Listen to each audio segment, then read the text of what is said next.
ça, c'est un plan américain. Vous l'avez sûrement déjà entendu, mais c'est quoi exactement? Attention à ne pas confondre avec une nuit américaine qu'on verra dans une autre vidéo. Aussi appelé plan 3/4, le plan américain apparaît dans les années 1910 et correspond à un cadrage de la tête jusqu'à mi-cuisse. Au début, ce type de plan est utilisé pour 3 raisons, et tu verras la troisième, elle est plutôt cool. La première, c'est tout simplement pour une question de budget. Effectivement, en cadrant de plus près le ou les personnages, on évite de faire un décor trop chargé et évidemment trop coûteux. C'est la raison pour laquelle ce type de plan était souvent utilisé pour de petits films tels que des comédies à bas budget.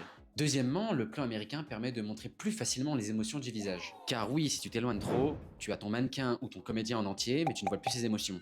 Et si tu t'approches trop, tu as tout son visage, mais tu n'as plus les émotions corporelles. Et c'est pour ça que ce plan était autant utilisé pendant des années, surtout à une époque où les caméras n'étaient pas aussi précises que les nôtres. Enfin, il existe une troisième raison qui va beaucoup plus rappeler les États-Unis. C'était un plan qui était très utilisé dans les films de western, et je pense que tu comprends déjà pourquoi. Ce cadrage permettait effectivement de voir le pistolet ainsi que la ceinture et offrait au spectateur une vue parfaite pour les différents duels dans les films. Car ce qui importe dans un duel de western, ce n'est pas le tir, c'est le moment où le personnage dégaine son arme.